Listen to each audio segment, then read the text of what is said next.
Salut à tous et bienvenue dans la mise à nu numéro 3 dans laquelle je vais répondre à vos questions et donner quelques informations. Je trouve tes petits sketchs, en particulier le dernier avec le pharaon qui m'a beaucoup fait rire, très drôle.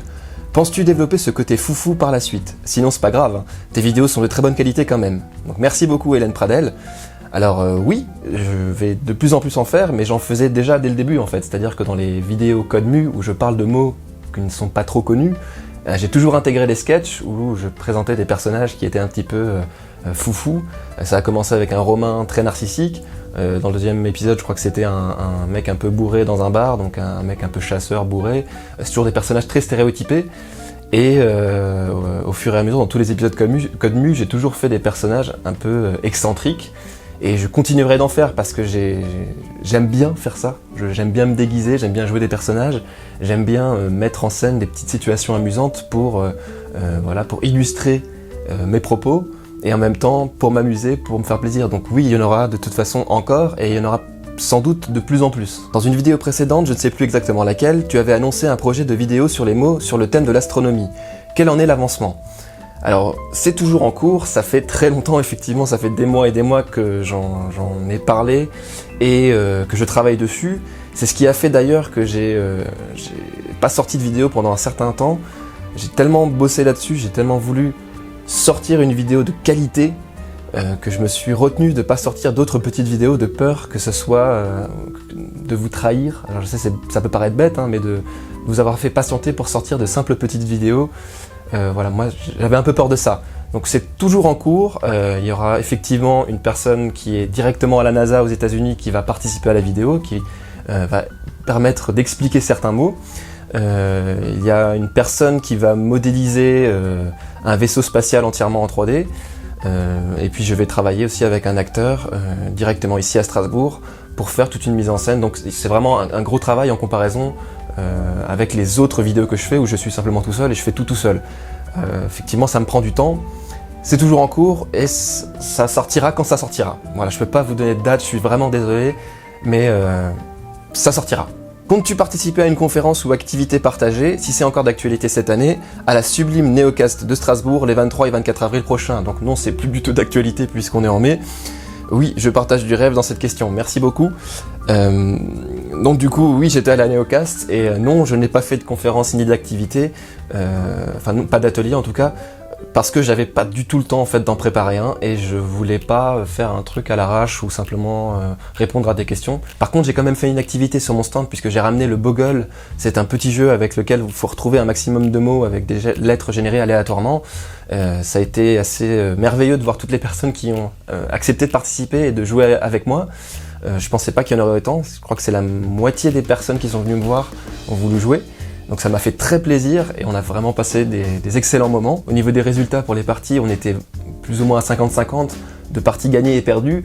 Donc voilà, j'ai pas explosé tout le monde comme certains l'ont pensé ou comme certains venaient me dire « Ah mais tu es un professionnel, j'ose pas te défier ». Je suis pas du tout un expert du Boggle. Je voulais simplement faire une activité pour avoir un moment agréable et moi j'ai trouvé ça fantastique. Pour ceux qui l'auraient manqué d'ailleurs, j'avais annoncé que je jouerais au Boggle avec vous sur mon stand si vous acceptiez de me défier. Dans cette petite bande-annonce qui est une parodie de Hunger Games, donc si vous l'avez pas vue, je vous invite à la voir parce que voilà, j'ai vraiment pris plaisir à la faire et ça change un petit peu des autres formats qu'il y a sur la chaîne. Au-delà de tout ça, ça a été vraiment un moment merveilleux pour moi d'aller à la Neocast parce que je n'ai fait qu'une convention cette année et je n'en ferai qu'une a priori, c'est celle-ci. C'est une des seules occasions pour moi de rencontrer les gens qui me suivent sur internet et en même temps des vidéastes que j'admire, que je vois très peu. Ça a été pour moi une espèce d'explosion de sentiments agréables de pouvoir vous rencontrer et rencontrer ces vidéastes que je souhaitais voir depuis longtemps. J'ai pu rencontrer Joueur du Grenier ou Le Grand JD et ça m'a fait vraiment plaisir. Et sinon l'année prochaine, j'essaierai de faire une conférence ou un atelier. Je vous garantis rien, mais j'aimerais beaucoup le faire. À quand le prochain épisode des Comptines de la Défonce? D'ailleurs, pourquoi écrit-on Comptine avec MP alors que l'on écrit compte avec un N, donc pourquoi pas Comptine? Alors le prochain épisode, ce sera très certainement la prochaine vidéo qui sortira sur la chaîne. J'adore ce format-là et je vais continuer à le faire. Je passe toujours un temps d'éclat total à tourner ces vidéos. Quasiment tout est improvisé, puisque simplement, c'est des situations qui moi m'ont touché personnellement, puisque j'ai des enfants en bas âge et je leur ai montré ou leur fait écouter ces comptines. Et donc j'ai beaucoup de choses à dire par rapport à ces trucs qui m'ont choqué moi-même. Pourquoi est-ce qu'on écrit comptine comme ça plutôt que comptine comme un conte? Apparemment, ça serait parce que ces chansons se rapprochent beaucoup de l'apprentissage comme apprendre à compter, donc on se rapprocherait plus de l'apprentissage par énumération plutôt que de l'histoire qu'on raconte. Ouais, ça dépend des chansons. Comment se passe le nouveau taf? C'est un job plutôt difficile? Quelle distance parcourue chaque jour pour la tournée? Alors, c'est plus trop un nouveau taf puisque je travaille maintenant en tant que facteur depuis juillet. Maintenant j'ai eu le temps de m'habituer, ça se passe bien, ça dépend des tournées que je fais puisque je suis actuellement remplaçant et pour devenir titulaire d'une tournée, donc pour avoir sa tournée donc de manière permanente et ne jamais changer de tournée, il faut avoir une certaine ancienneté et on ne peut pas obtenir une tournée à soi comme ça au bout de quelques mois, il faut plusieurs années. C'est pour ça qu'actuellement je fais uniquement du remplacement. Aujourd'hui c'est un travail qui est beaucoup plus difficile qu'il y a quelques années. Il faut savoir qu'avant, on pouvait terminer assez tôt dans la journée, entre midi et 2h très facilement. Aujourd'hui, les tournées ont été condensées pour qu'il y ait un maximum de rendement, ce qui fait que quand il y a un trafic important de courrier, ça peut nous arriver de dépasser très largement les horaires et de terminer beaucoup plus tard. Et quand je dis beaucoup plus tard, c'est vraiment beaucoup plus tard. Pour un remplaçant, ça peut arriver de terminer après 4h.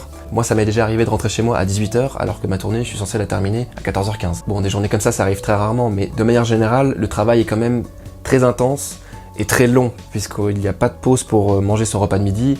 On peut aller manger son repas de midi, mais en général, moi j'essaie de le terminer le plus vite possible, donc je travaille de 6h30 du matin à 14h, 14h30, sans manger mon repas de midi avant de rentrer chez moi. Voilà, je grignote un petit peu, vite fait quelque chose, mais voilà, j'ai pas vraiment le temps de m'arrêter. Quelle distance parcourue? Ça, j'en ai aucune idée, je suis désolé, parce qu'il y a certaines tournées que je fais complètement en vélo, d'autres où je fais une partie en véhicule et une partie en vélo, d'autres où je fais quasiment tout en véhicule, donc ça dépend vraiment des tournées. Je peux pas dire exactement, je suis désolé. Quel matériel utilises-tu? Micro, caméra, éclairage? Quels sont tes logiciels de montage? Pourrais-tu faire un making-of de la conception d'un épisode? Je veux juste faire une petite parenthèse avant de répondre à cette question, puisque je sais que j'en aurai beaucoup de ce genre-là au fur et à mesure de la vie de ma chaîne. Je ferai une FAQ un jour ou l'autre, sans doute après avoir dépassé mes 100 000 abonnés. Oui, je fais ça parce que, je ferai ça parce que je considère qu'avant les 100 000 abonnés, bon, c'est un palier symbolique, mais que ça n'a pas trop d'intérêt de faire une FAQ, sachant que ça veut dire les questions fréquemment posées, et quand on n'a pas énormément d'abonnés, on n'a pas énormément de questions similaires, même s'il y a des questions types qui tombent tout le temps, ce genre-là, elle est posée à tous les vidéastes en général. Donc c'est vraiment une question qu'on peut mettre dans une FAQ comme ça directement. Mais une FAQ de toute façon pour moi, je ne pouvais pas en faire quand j'avais que 100 abonnés ou 1000 abonnés d'y intégrer des questions qui me seraient posées spontanément. Pour moi ça n'a pas de sens. Pour moi c'est juste une AQ, des questions posées tout simplement. Voilà, toutes ces choses simplement pour dire que je ferai une FAQ pour répondre à nouveau à cette question. C'était très long. Je suis désolé. Alors j'ai un micro-cravate juste ici pour avoir un son de bonne qualité qui est directement branché à mon appareil photo. Donc ma caméra c'est un appareil photo, c'est un Panasonic GH3. Là il y a deux torches à LED qui sont braquées sur moi, une plutôt vers le bas et une plutôt vers le haut. J'en ai 3 en tout. Quand je filme sur fond vert, j'utilise les 3. J'ai des trépieds pour faire tenir tout ça. Et comme logiciel, j'utilise Sony Vegas Pro pour le montage et Adobe After Effects pour les effets spéciaux. Et pour répondre à ta dernière question, oui, j'ai très envie de faire un making-of et j'y pense depuis très longtemps, depuis le début de ma chaîne. En fait, je me suis dit que ça serait intéressant de vous montrer comment je procède pour faire toutes ces incrustations sur fond vert que je fais, parce que j'en fais énormément, toutes ces incrustations d'effets spéciaux, de 3D dans mes vidéos. Il y a tout un travail qui est fait derrière que moi j'adore et que j'aimerais vous partager. Donc oui, je ferai très certainement une vidéo making of quand j'aurai le temps, donc je ne sais pas quand, le plus rapidement possible. Voilà, je ne peux pas donner de date non plus, parce que en tout cas je pense que ça intéresserait vraiment certaines personnes de savoir comment on passe de ça à ça. Voilà, tout simplement. Bonjour, tu utilises quoi comme matériel pour tes vidéos, etc. Bon, j'ai déjà répondu à cette question. Les 26 caractères et l'espace ne limitent-ils pas notre esprit? Tu as 4 heures. Non.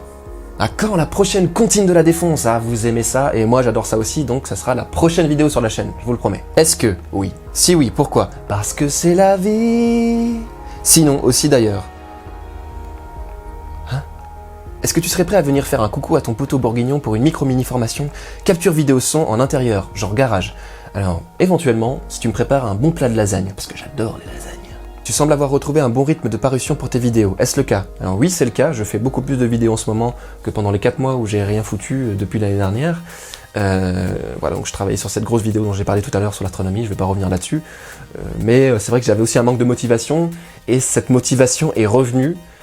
J'ai maintenant l'envie de remettre plein de vidéos sur ma chaîne. J'ai plein d'idées, j'ai plein de projets, j'ai même des nouveaux formats que je ne devrais pas faire parce que ça me prendrait encore énormément de temps en plus. Mais voilà, Je me prends plus la tête, je me fais plaisir, je sors mes vidéos, je sors mes petites vidéos improvisées, comme j'ai sorti dernièrement sur le nom des régions, qui vous a beaucoup plu.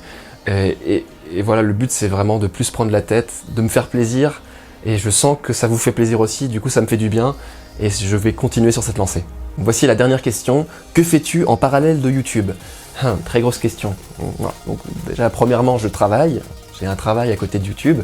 Donc YouTube pour moi c'est aussi un travail, mais j'ai un travail alimentaire qui me permet de moi acheter à manger, de payer mon loyer, de faire vivre ma famille, ma femme et mes enfants.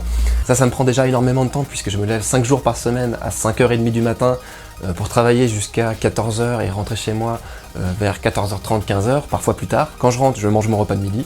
Ensuite, je passe énormément de temps avec ma famille. J'adore mes enfants. J'ai un fils de 1 an et demi et une fille de 2 ans et demi. Il y a tellement de choses à faire avec eux, des choses à leur apprendre et des choses à découvrir aussi parce qu'on passe des moments merveilleux. Je passe quasiment tout mon temps jusqu'à 20h30, 21h avec eux, tous les jours. Et le week-end aussi quasiment entièrement. Pour moi, c'est extrêmement important. Puis, il y a ma femme avec qui j'ai envie de passer du temps, forcément, avec mes enfants et en même temps, juste avec elle. Donc ça, c'est des moments que je ne peux pas laisser de côté. Donc c'est des moments qui sont très importants pour moi. D'ailleurs, je passe énormément de temps à travailler avec ma femme, puisqu'elle est comédienne voix off et que nous avons nos studios. Donc moi, mon studio de montage d'un côté et elle, son studio d'enregistrement juste derrière moi. Vous l'avez sûrement déjà entendu puisqu'elle pose sa voix sur les épisodes Conmu. Oui, donc ma femme, c'est Voyelle. Revelation. Mais je pense que vous vous en doutiez un petit peu, non ? Donc je l'aide comme je peux sur ses projets. Il faut savoir qu'on est tous les deux très créatifs et donc dans le milieu de l'audiovisuel, on se complète très bien. D'ailleurs dans les autres domaines artistiques, on s'entend très bien en général. Et si vous ne saviez pas, je coécris avec elle des épisodes de détournement sur sa chaîne Be False. Des détournements, pour ceux qui ne savent pas, c'est des faux doublages qu'on place sur un nouveau montage d'un film connu ou d'une émission ou d'une série. Le brevet, il me donne droit à une partie des bénéfices. Combien? Oh, shit. À vrai dire, je devrais récupérer à peu près tout. Je me perds dans cette maison. Pas rien dire en paix. Comment sort-on? En fait, nous sommes sur un bateau. Bon, j'ai envie de jouer à Candy Crush. Un grand farceur, va. J'aime rire très fort.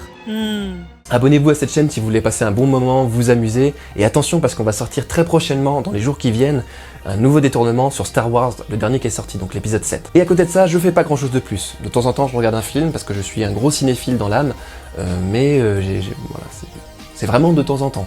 Merci à tous pour vos questions, je vous tiendrai informé lorsque je sortirai la prochaine mise à mu.